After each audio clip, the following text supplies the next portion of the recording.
What if your solitude is not an empty pause, but the most honest stage of your becoming? There comes a moment when a woman notices that her days feel lighter without the constant undercurrent of compromise, when her mind is no longer tethered to someone else's moods or demands. In Jungian psychology, this is more than a lifestyle choice. It is the early pulse of individuation, the process by which a person integrates the many parts of the self into a whole. For a mature woman, individuation often begins quietly, not in the drama of endings, but in the stillness that follows them. Jung described individuation as the path toward wholeness, a movement from living in the expectations of others to living in the truth of one's own nature.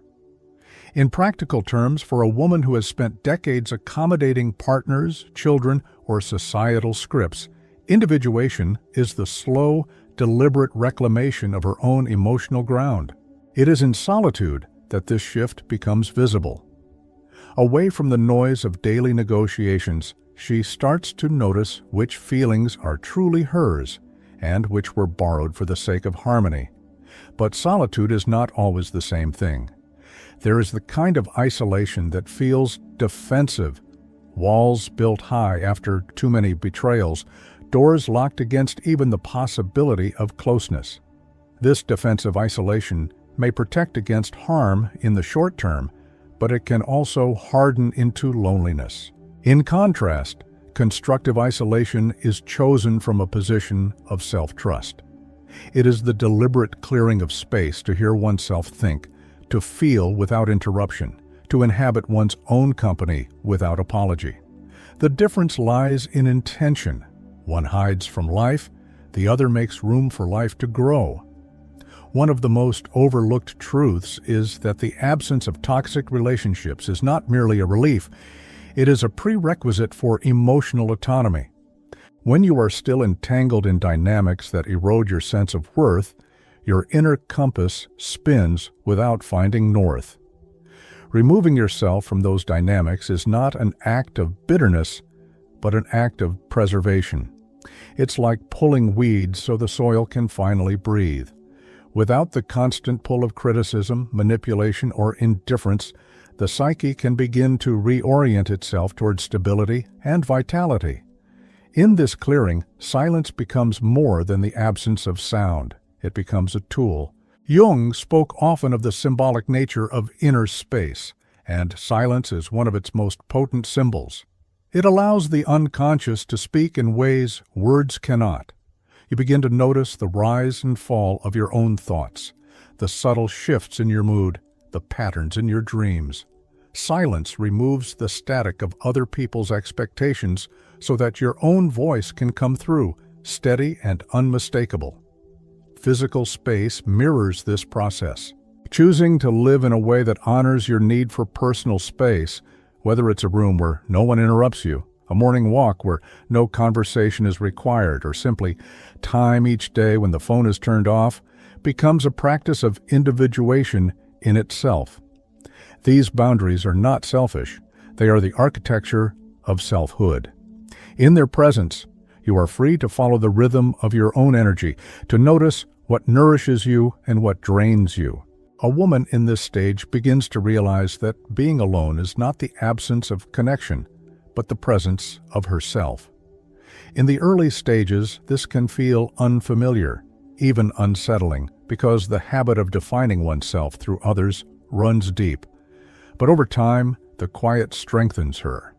She learns to trust the signals from her own body and mind, to pause before allowing anyone back into her inner space, and to value her own perception as much as she once valued external validation. In Jung's view, individuation is not about becoming someone else. It is about becoming more fully who you already are. Solitude gives that process room to unfold. It is not a withdrawal from life, but an immersion into the life that is uniquely yours, waiting beneath the noise. And once you have experienced this kind of wholeness, you understand why it can never be taken from you, no matter who comes or goes. From the time she is a girl, a woman is often taught, subtly or directly, that her worth is measured by the role she plays in other people's lives. A daughter who pleases, a partner who nurtures, a friend who supports. The conditioning is persistent, shaping the idea that being chosen is the highest form of validation. By the time she reaches maturity, this belief can be so deeply woven into her identity that living without it feels unnatural, even threatening. Jungian thought invites a different path, to question whose approval she has been chasing and whether that pursuit has led her closer to herself or further away. The psychological cost of seeking constant external validation is rarely discussed in its full weight. It's not simply about hurt feelings when approval is withheld. It's about the gradual erosion of autonomy. Every time a woman shapes her choices to fit someone else's expectations, she shifts her center of gravity away from her own values. Over years, this can hollow out her sense of self. Abandoning that chase is not a sudden act of rebellion. It is a slow disentangling from a narrative that no longer serves her.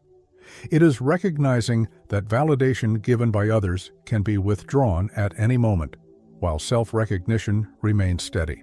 Breaking this cycle requires conscious practice, not just awareness. One of the most effective ways is to introduce daily rituals that anchor her back into her own perception. A simple morning ritual, making tea and drinking it in silence before speaking to anyone, can create a small but powerful boundary between her inner state and the demands of the outside world. Writing down a single personal achievement from the day before, no matter how small, shifts the focus from what others think to what she knows to be true. Choosing to dress for her own pleasure rather than for an audience reminds her that her body is not a stage but a home. As these rituals take root, something subtle begins to happen. The absence of constant validation no longer feels like a lack, but like freedom. She no longer waits for the approving glance before making a change to her hair, or for the compliment before wearing something bold. Decisions are made from within, and with that comes a steadier sense of confidence, one that does not vanish with disapproval or indifference. This self-generated confidence is quieter than the kind drawn from praise, but it is also more enduring. Stories of women who have walked this path reveal a common thread. Respect tends to grow once the hunger for approval fades. There is something undeniably magnetic about someone who does not beg to be seen but stands fully in her own presence. Men and women alike sense it. It is not arrogance, but a kind of self-possession that communicates, "I choose my life. You may be part of it, but you do not define it." This shift often changes the quality of the relationships she attracts. People drawn to her are less interested in control and more interested in genuine connection. The Jungian lens frames this as an essential stage in individuation, the integration of the persona, the image we present to the world, with the self, the deeper, authentic core. When the need for validation loosens its grip, the persona no longer operates as a mask to win approval, but as a natural expression of the self. The woman becomes less concerned with performance and more concerned with truth. Her words, choices, and silences align with her own values, not with the shifting tides of others' expectations.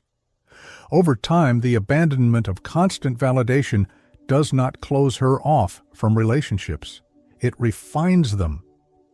People remain in her life not because she molds herself to their liking, but because they resonate with who she truly is. In that authenticity lies a deeper, quieter respect, the kind that does not require constant reassurance to survive. And for a woman who has lived long enough to know the cost of losing herself, that is the kind of respect worth keeping.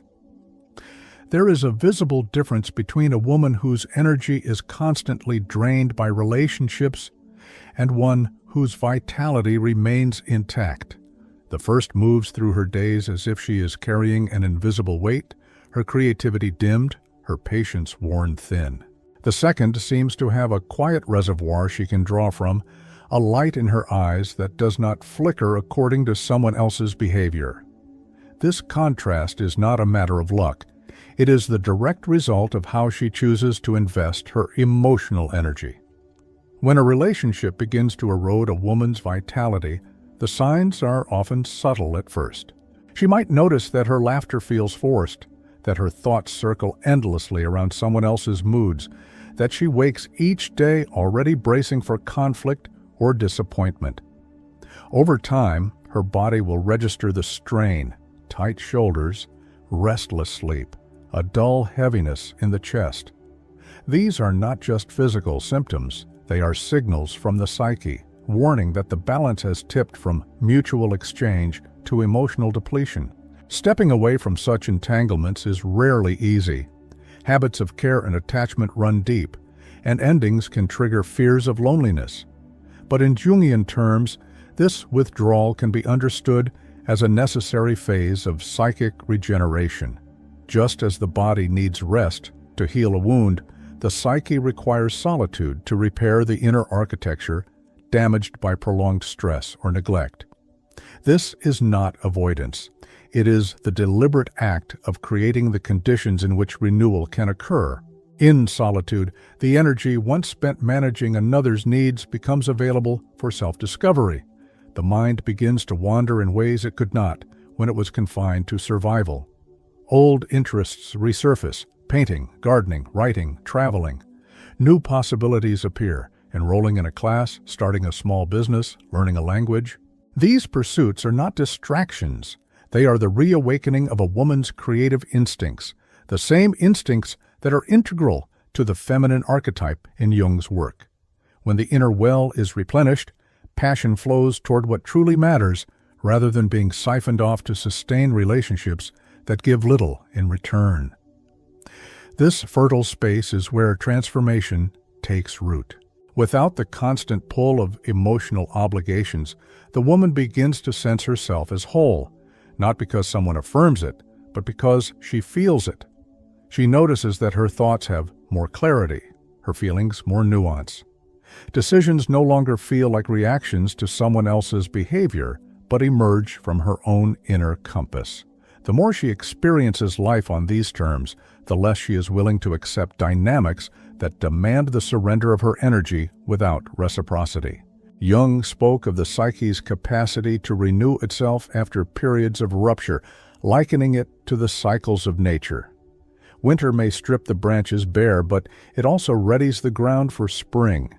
In the same way, the aftermath of a draining relationship, though barren at first, can be the most potent time for growth if it is met with conscious solitude. The woman who embraces this season does not rush to fill it with noise or new attachments. She allows the silence to do its work. Over time, this regeneration reshapes how she enters future connections. She becomes more discerning, able to sense early on whether someone will add to her vitality or erode it. Her boundaries, once difficult to enforce, now feel as natural as breathing. She is no longer willing to trade her energy for the mere appearance of companionship.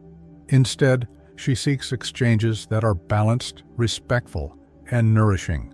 The solitude that follows the end of a draining bond is not an empty space. It is a rich and necessary interval. It is the field where she plants new desires, the quiet room where she hears her own voice again. And once that voice is restored, it becomes the truest guide she has, leading her toward a life where her energy is not just preserved, but amplified. There is an irony that often surprises women who have made peace with being alone. The moment they stop seeking, they begin to draw interest effortlessly. This is not magic or manipulation. It is the natural magnetism of autonomy. A woman who lives fully without waiting for someone to complete her exudes a presence that is difficult to ignore. She moves with a kind of quiet assurance, and this, in the eyes of many, is deeply attractive. From a male perspective, a woman who is at ease in her own company challenges an unspoken expectation. In many cultural narratives, a woman is supposed to measure her success by whether she is chosen. When a man encounters someone who clearly does not live by that metric, it disrupts the usual dynamic. She is not auditioning for a role in his life. She is already living her own story, and he must decide whether he is worthy of being written into it. This shift places the power of choice firmly in her hands. The Jungian view sees this as a sign of individuation reaching a mature stage. By no longer outsourcing her sense of worth to external validation, the woman's energy turns inward, feeding her own growth. That inward focus creates a kind of gravitational pull, not because she is performing to attract, but because she is centered. Attraction, born of self-possession, feels different. It has no trace of desperation, only a calm invitation that can be accepted or declined without drama. Maintaining this balance between openness and boundary is crucial. Autonomy does not mean building impenetrable walls, nor does receptivity require abandoning self-respect. It is more like standing at the doorway of one's own life, able to welcome someone in, but unwilling to let them rearrange the furniture without permission. In practice, this means being clear about what is non-negotiable, while allowing space for genuine connection to grow. It is a rhythm between yes and no, invitation and discernment. Studies on attraction consistently show that self-sufficiency and a strong sense of presence enhance perceived desirability. People are drawn to those who radiate stability and purpose, because such qualities signal that the relationship will be a choice, not a necessity. This aligns with psychological concepts of secure attachment, where individuals engage with others from a place of fullness rather than fear of loss. In this dynamic, the bond is enriched by mutual respect, not eroded by constant reassurance seeking. What makes this paradox so powerful is that it is sustainable. When attraction is built on performance or the chase, it tends to fade once the novelty wears off. But when it is rooted in the reality of a woman's authentic life, her passions, her routines, her inner calm, it has depth. It does not collapse under the weight of time, because it was never constructed to impress in the first place. The connection that forms here is more likely to be between equals, each with their own foundation. Over time, this state becomes self-reinforcing. The more a woman experiences the ease of not chasing, the less she is willing to sacrifice her equilibrium to keep someone interested. She learns that genuine desire cannot be forced, and that those who are drawn to her in this state are responding to something real, not to a facade. This is why the absence of pursuit often leads to more meaningful encounters. The energy she once spent trying to be chosen is now invested in living well. In the end, the magnetism that comes from autonomy is not about being unavailable. It is about being deeply present in one's own life. It signals that love, if it comes, will be a complement, not a rescue. And that kind of presence, rare and unpretending, has a way of drawing exactly the kind of attention worth receiving.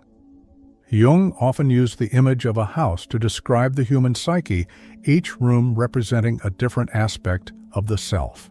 In this metaphor, turning one's attention inward is like walking through the rooms of a long-forgotten home, opening windows, dusting shelves, and deciding what belongs and what no longer serves. For a woman who has embraced solitude, this inner house becomes more than a concept. It is a lived reality, a sanctuary where her freedom is both visible and felt. Transforming this inner space begins with conscious symbolism. Small acts take on deeper meaning when performed with intention. Lighting a candle at the start of the day can represent inviting clarity into the mind. Placing fresh flowers on the table might mark the celebration of simply being alive.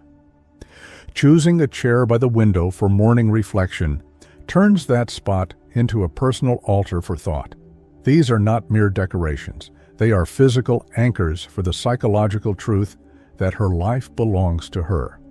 The physical home, too, mirrors the state of the inner home. A cluttered, chaotic environment can echo unresolved thoughts and unprocessed emotions, while a space arranged with care reinforces a sense of stability.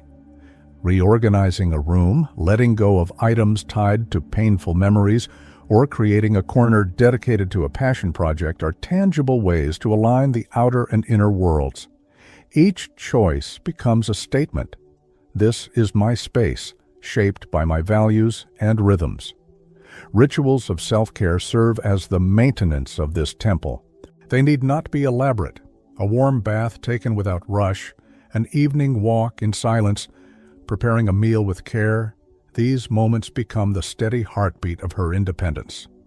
In Jungian terms, such practices keep her connected to the self, the central archetype representing wholeness. They affirm that her well-being is not a side project to be tended when there is time left over. It is the foundation upon which everything else stands. The beauty of viewing the self as a home is that it shifts the understanding of solitude. Time alone is no longer a void to be filled, but a room to be inhabited. In this space, she can think without interference, create without judgment, and rest without guilt. Visitors may come, but they do not rearrange the furniture without permission. This clarity of ownership over her inner life changes the quality of every interaction. Relationships are no longer about filling emptiness, but about sharing abundance. Over time, this cultivated space becomes unshakable. Even in the face of external challenges, she knows where to return. When the world outside grows loud, she has a quiet place within that remains untouched.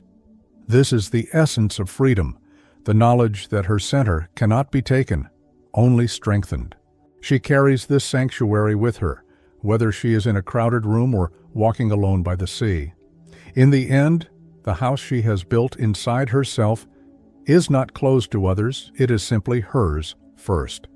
Those who enter do so by invitation, not by assumption. And in this she discovers the truest form of connection, one that respects the architecture she has so carefully created. Solitude has not made her smaller, it has made her vast, a living space where freedom is not a fleeting moment, but a constant presence, steady as the walls that hold her and open as the windows that let the light in.